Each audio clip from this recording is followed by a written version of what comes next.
चित्त की एकाग्रता। ध्यान योग में 3 बातें मुख्य हैं। पहला चित्त की एकाग्रता, दूसरा चित्त की एकाग्रता के लिए उपयुक्त जीवन की परिमितता और तीसरा साम्य दशा या समदृष्टि। इन 3 बातों के बिना सच्ची साधना नहीं हो सकती। चित्त की एकाग्रता का अर्थ है चित्त की चंचलता पर अंकुश। जीवन की परिमितता का अर्थ है सब क्रियाओं का नपातुला होना। जीवन की परिमितता का अर्थ है सब क्रियाओं का नपातुला होना। समदृष्टि का अर्थ है विश्व की ओर देखने की उदार दृष्टि। इन 3 बातों से ध्यान योग बनता है। इस विविध साधना के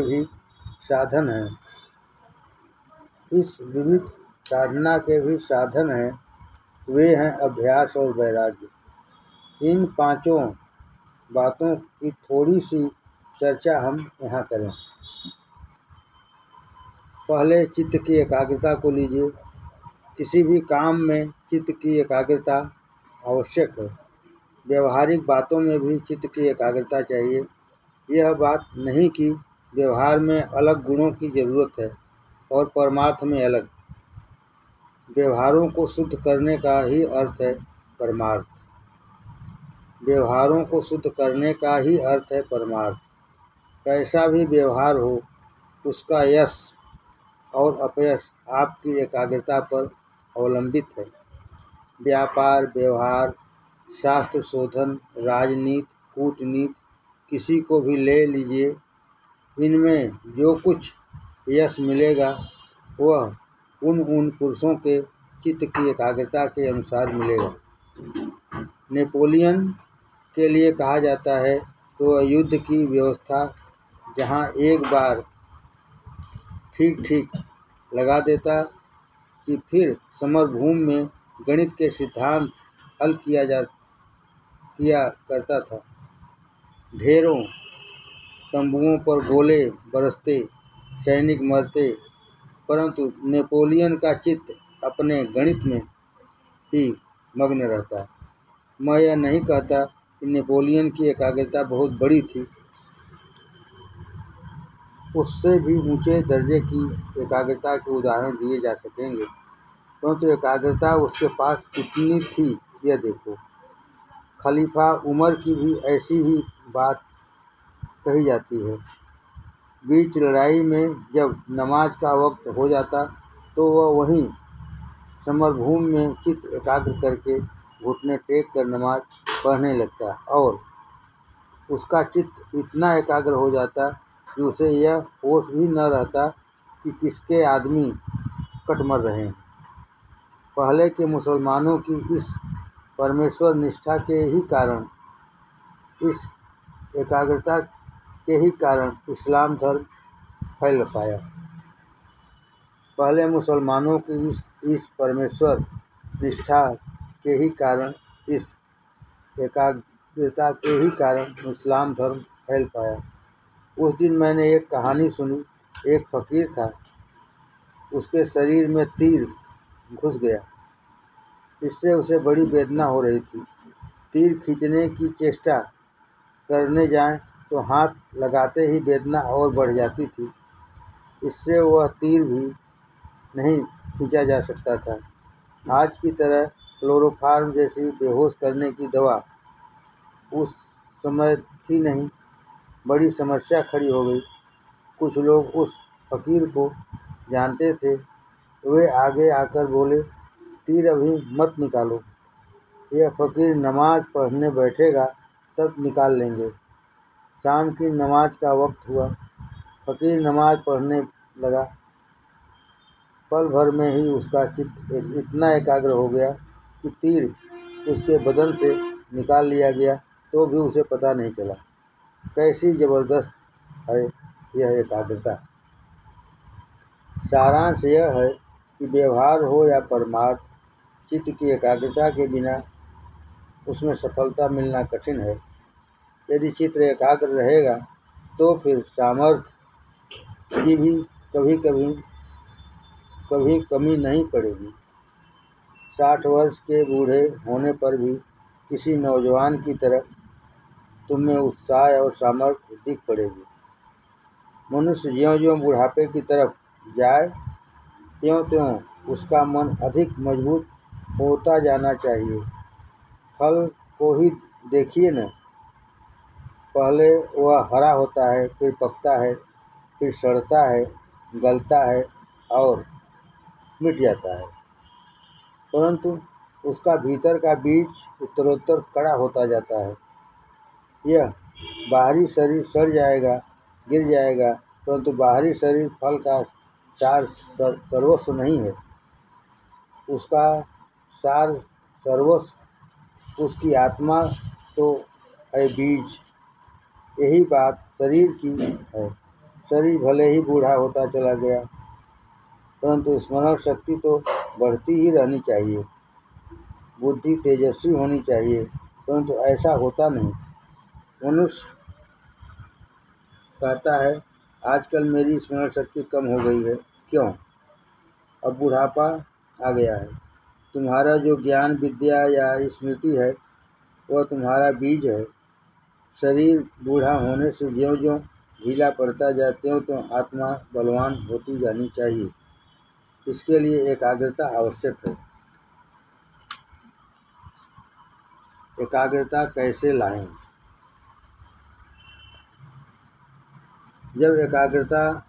अब एकाग्रता तो चाहिए, पर वह हो कैसे? उसके लिए क्या करना हो चाहिए? भगवान कहते हैं आत्मा में मन को स्थिर करके न किंचित चिंतयेत, दूसरा कुछ भी चिंतन न करें। आत्मा में मन को स्थिर करके न किंचित चिंतयेत, दूसरा कुछ भी चिंतन न करें। परंतु यह सधे कैसे? मन को बिल्कुल शांत करना बड़े महत्व की बात है। विचारों के चक्र को जोर से रोके बिना एकाग्रता होगी कैसे? बाहरी चक्र तो किसी तरह रोक भी लिया जाए, परंतु भीतरी चक्र तो चलता ही रहता है।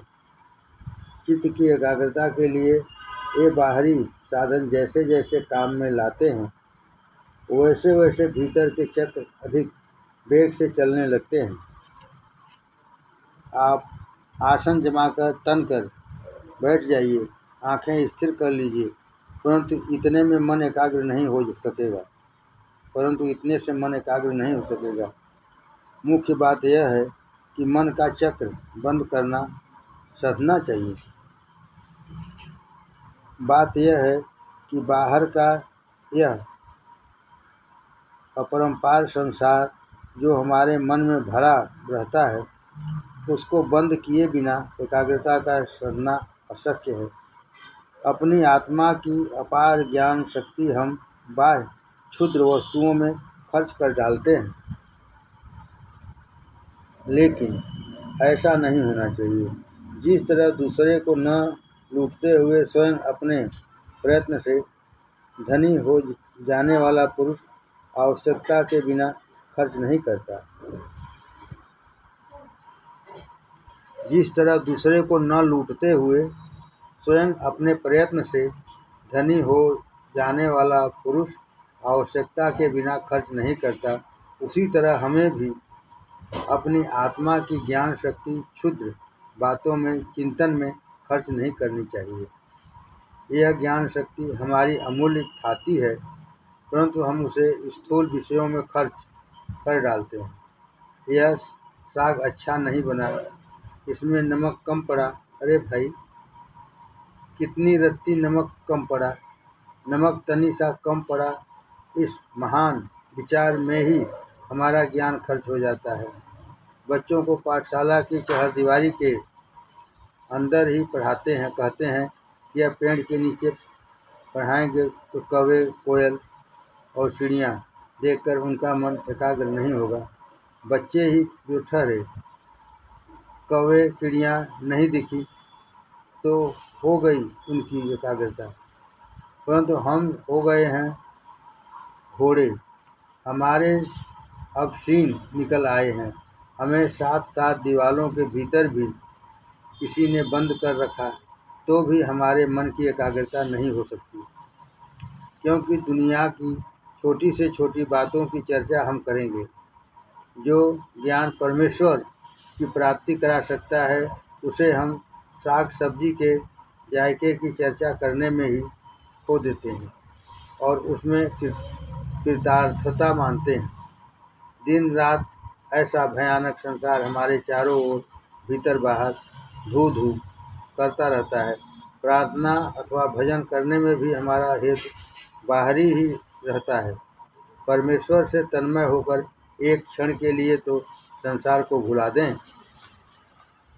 लेकिन यह भावना ही नहीं रहती। प्रार्थना भी एक दिखावा होता है।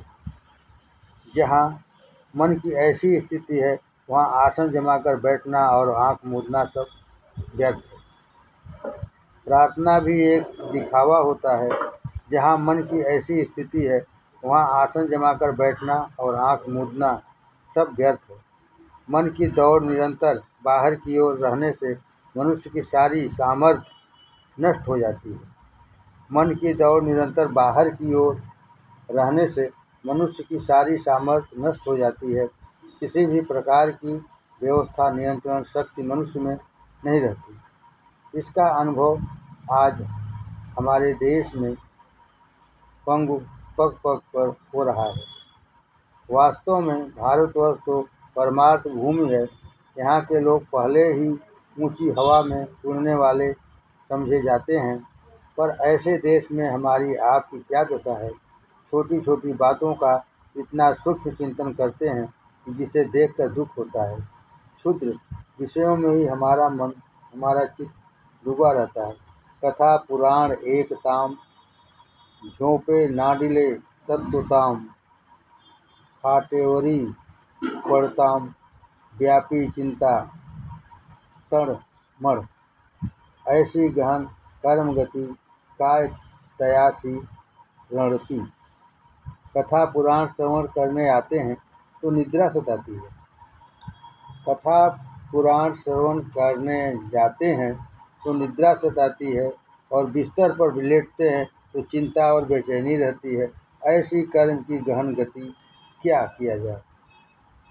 कथा पुराण श्रवण करने जाते हैं तो निद्रा सताती है और बिस्तर पर लेटते हैं तो चिंता और बेचैनी रहती है। ऐसी कर्म की गहन गति है, क्या किया जाए। कथा पुराण सुनने के लिए जाते हैं तो वहाँ नींद आ घेरती है और नींद लेने जाते हैं तो वहाँ चिंता और विचार चक्र शुरू हो जाता है। एक ओर शून्याग्रता तो दूसरी ओर अनेकाग्रता। एकाग्रता का कहीं पता नहीं। मनुष्य इंद्रियों का इतना गुलाम है। एक बार किसी ने पूछा, आंखें अधमुदी रखनी चाहिए, ऐसा क्यों कहा गया है। मैंने कहा, सीधा साधा उत्तर देता हूँ, आंखें पूरी मूंद लें तो नींद आ जाती है, खुली रखें तो चारों ओर दृष्टि जाकर एकाग्रता नहीं हो पाती। आंखें मूंदने से नींद लग जाती है, यह तमोगुण हुआ। खुली रहने से दृष्टि सब जगह जाती है, वह रजोगुण हुआ। इसलिए बीच की स्थिति कही गई है। आंखें मूंदने से नींद लग जाती है, यह तमोगुण हुआ। खुली रखने से दृष्टि सब जगह जाती है, यह रजोगुण हुआ। इसलिए बीच की स्थिति कही गई। तात्पर्य यह है कि मन की स्थिति बदले बिना एकाग्रता नहीं हो सकती। मन की स्थिति शुद्ध होनी चाहिए। केवल आसन जमाकर बैठने से यह प्राप्त नहीं हो सकती। इसके लिए हमारे सब व्यवहार शुद्ध होने चाहिए। व्यवहार शुद्ध करने के लिए उसका उद्देश्य बदलना चाहिए। व्यवहार व्यक्तिगत लाभ के लिए, वासना तृप्ति के लिए अथवा बाहरी बातों के लिए नहीं करना चाहिए। व्यवहार तो हम दिन भर करते रहते हैं। आखिर दिन भर की इस खटपट का हेतु क्या है। व्यवहार तो हम दिन भर करते रहते हैं। आखिर दिन भर की इस खटपट का हेतु क्या है। ब्याज साठी केला होता अट्टहास, सेवटचा 30 गोट वहा। यह सारा परिश्रम इसीलिए तो किया था कि अंत की घड़ी मीठी हो। यह सारा परिश्रम इसीलिए तो किया था कि अंत की घड़ी मीठी हो। सारी खटपट, सारी दौड़ धूप इसलिए न कि हमारा अंतिम दिवस मधुर हो जाए। जिंदगी भर कड़वा विष क्यों पचाते हैं? इसलिए कि अंतिम घड़ी वह मरण पवित्र हो जाए। दिन की अंतिम घड़ी शाम को आती है। दिन की अंतिम घड़ी शाम को आती है। आज के दिन का सारा काम यदि पवित्र भाव से किया होगा तो रात की प्रार्थना मधुर होगी। दिन की अंतिम घड़ी शाम को आती है। आज के दिन का सारा काम यदि पवित्र भाव से किया होगा तो रात की प्रार्थना मधुर होगी। यह दिन का अंतिम क्षण यदि मधुर हो गया तो दिन का सारा काम सफल हुआ समझो, तब मन एकाग्र हो जाएगा।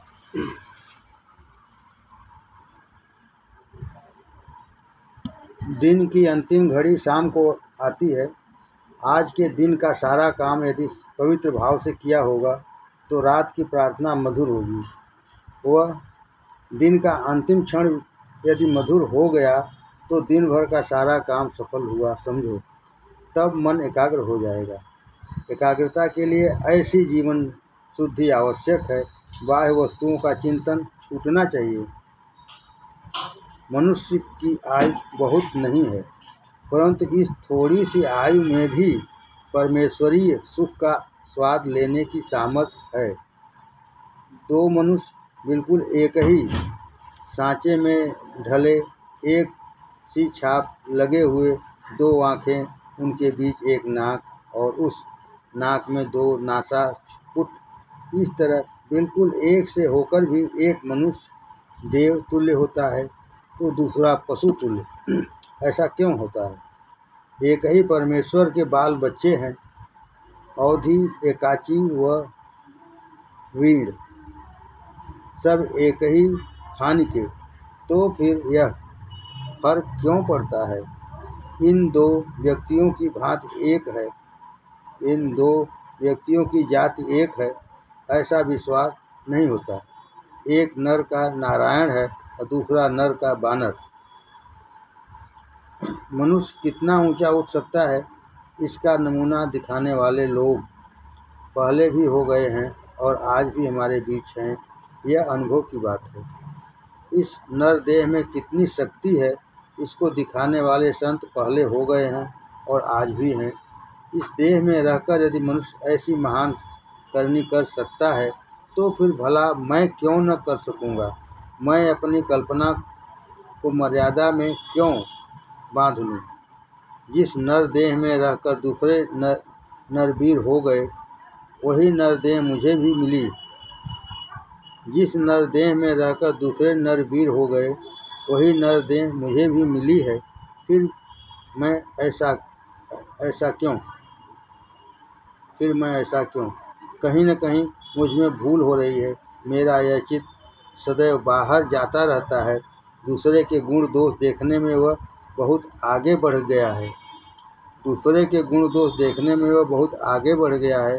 परंतु मुझे दूसरे के गुण दोष देखने की जरूरत क्या है?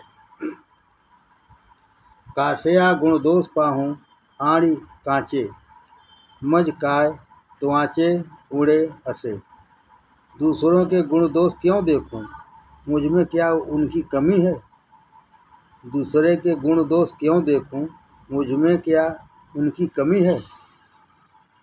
खुद मुझ में क्या दोष कम है?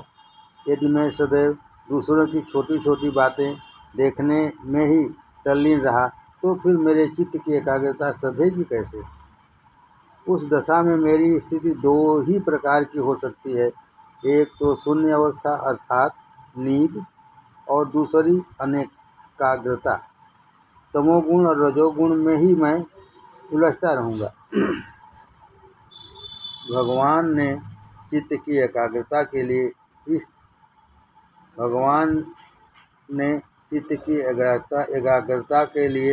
इस तरह बैठो, इस तरह आंखें रखो, इस तरह आसन जमाओ आदि सूचनाएं नहीं दी। ऐसी बात नहीं है, परंतु इन सबसे लाभ तभी होगा जब पहले चित्त की एकाग्रता के हम कायल हों। मनुष्य के चित्त में पहले यह जम जाए कि चित्त की एकाग्रता आवश्यक है, फिर तो मनुष्य स्वतः ही उसकी साधना और मार्ग ढूंढ निकालेगा। जीवन की परिमितता। चित्त की एकाग्रता में सहायक दूसरी बात है जीवन की परिमितता। हमारा सब काम नपा-तुला होना चाहिए। गणित शास्त्र यह रहस्य हमारी सब क्रियाओं में आ जाना चाहिए। औषधि जैसे नाप तौल कर ली जाती है, वैसे ही आहार निद्रा भी नपी-तुली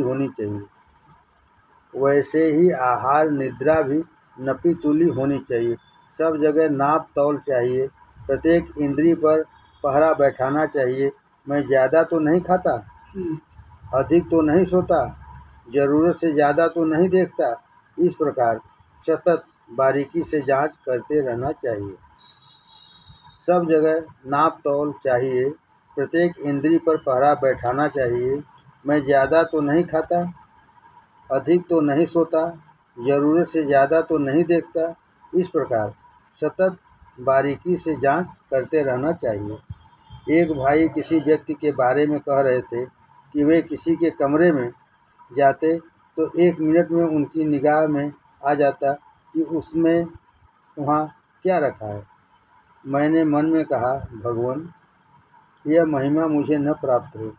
क्या मैं उसका सचिव हूँ जो 5-25 चीज़ों की सूची मन में रखूँ? या मुझे चोरी करनी है? साबुन यहाँ था, घड़ी वहाँ थी, इससे मुझे क्या करना है? इस ज्ञान की मुझे क्या ज़रूरत? आँखों का यह वाहियातपन मुझे छोड़ देना चाहिए। यही बात कान की है। कान पर भी पहरा रखो। कुछ लोग ऐसा मानते हैं कि यदि कुत्तों की तरह हमारे कान होते तो कितना अच्छा होता। जिधर चाहते उधर की क्षण में उन्हें हिलाया करता। जिधर चाहते उधर एक क्षण में उन्हें हिलाया करते। मनुष्य के कान में परमात्मा ने यह कसर ही रख दी, परंतु कान का यह वाहियातपन हमें नहीं चाहिए। वैसे ही यह मन भी जबरदस्त है। जरा कहीं खटका हुआ, आहट हुई कि गया उधर ध्यान। अतः जीवन में नियमन और परिमितता लाएं। खराब चीज़ न देखें, खराब किताब न पढ़ें, निंदा स्तुति न सुनें।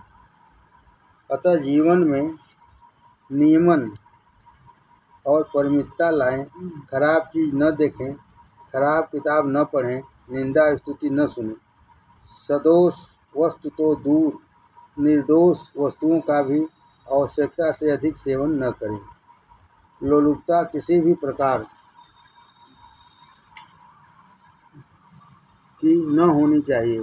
शराब, पकौड़ी, रसगुल्ले तो होने ही नहीं चाहिए, परंतु संतरे, केले, मौसमी भी बहुत नहीं चाहिए।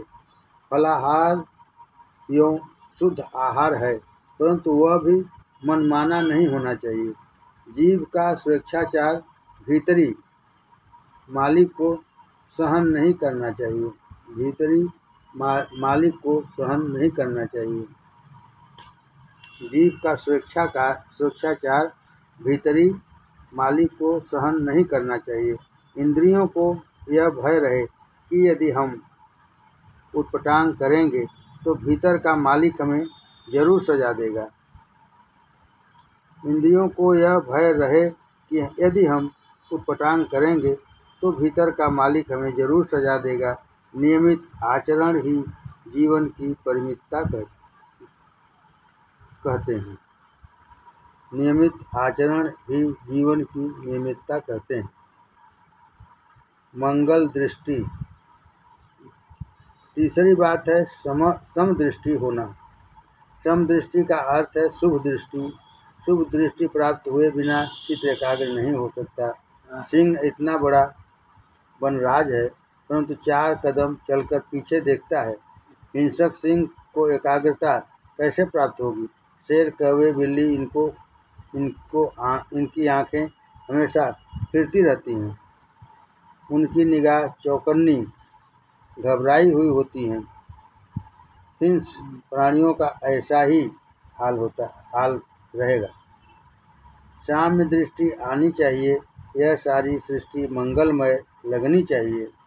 साम्य दृष्टि आनी चाहिए, यह सारी सृष्टि मंगलमय लगनी चाहिए। जैसे मुझे खुद अपने पर विश्वास है, वैसा ही सारी सृष्टि पर मेरा विश्वास होना चाहिए। यहाँ रहने की बात ही क्या है, सब कुछ शुद्ध और पवित्र है। विश्वम यद भद्रम यदवंत देवा। यह विश्व मंगलमय है क्योंकि परमेश्वर उसकी सार संभाल करता है। अंग्रेज कवि ब्राउनिंग ने भी ऐसा ही कहा है, ईश्वर आकाश में विराजमान है और सारा विश्व ठीक ही चल रहा है। ईश्वर आकाश में विराजमान है और सारा विश्व ठीक ही चल रहा है। विश्व में कुछ भी बिगाड़ नहीं है। अगर बिगाड़ कहीं है तो वह है मेरी दृष्टि में। जैसी मेरी दृष्टि वैसी सृष्टि। यदि मैं लाल रंग का चश्मा चढ़ा लूँगा तो सारी सृष्टि लाल ही लाल दिखाई देगी, जलती हुई दिखाई देगी। रामदास रामायण लिखते जाते और शिष्यों को पढ़कर सुनाते जाते थे। हनुमान भी गुप्त रूप से उसे सुनने के लिए आकर बैठते थे। समर्थ रामदास ने लिखा, हनुमान अशोक वन में गए, वहाँ उन्होंने सफ़ेद फूल देखे। यह सुनते ही वहाँ झट से हनुमान प्रकट हो गए और बोले, मैंने सफ़ेद फूल बिल्कुल नहीं देखे, लाल देखे थे। तुमने गलत लिखा है, उसे सुधार लो। समर्थ ने कहा, मैंने ठीक लिखा है, तुमने सफ़ेद ही फूल देखे थे। हनुमान ने कहा, मैं स्वतः वहाँ गया था और मैं ही झूठा। अंत में झगड़ा रामचंद्र जी के पास गया। उन्होंने कहा, फूल तो सफ़ेद ही थे, परंतु हनुमान जी की आंखें क्रोध से लाल हो रही थी, इसीलिए शुभ्र फूल उन्हें लाल दिखाई दिए। इस मधुर कथा का आशय यही है कि संसार की ओर देखने की जैसी हमारी दृष्टि होगी, संसार भी हमें वैसा ही दिखाई देगा। यदि हमारे मन को इस बात का भी निश्चय न हो कि यह सृष्टि शुभ है, तो चित्त की एकाग्रता नहीं हो सकती।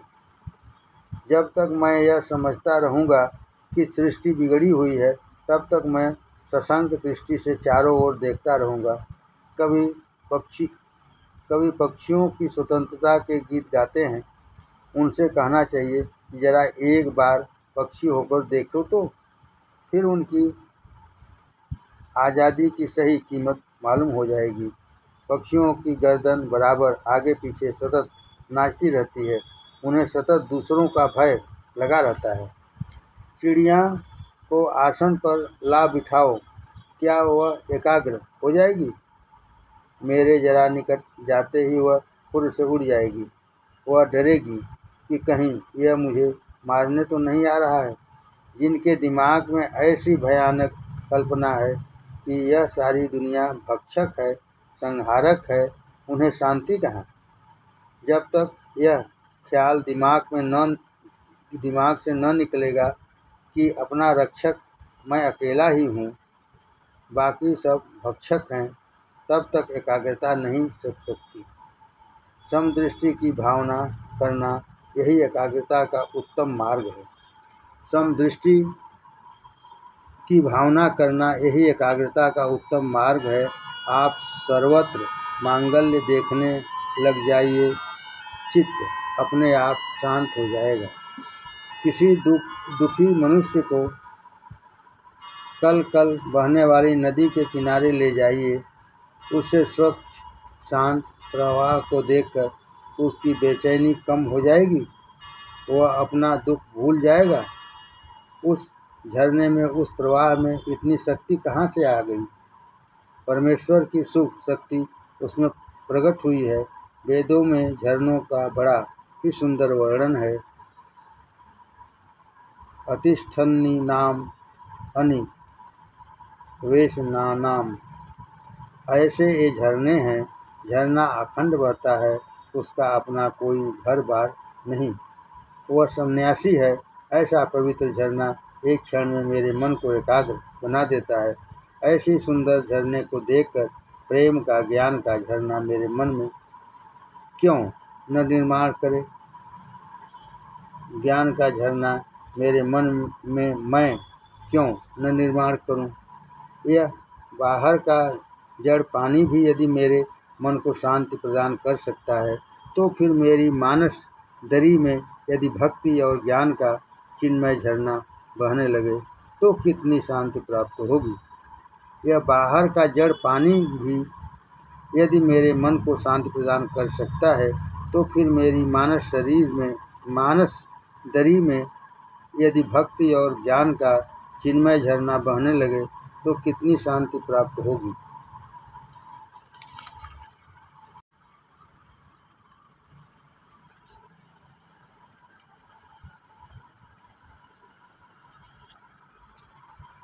मेरे एक मित्र हिमालय में कश्मीर में घूम रहे थे।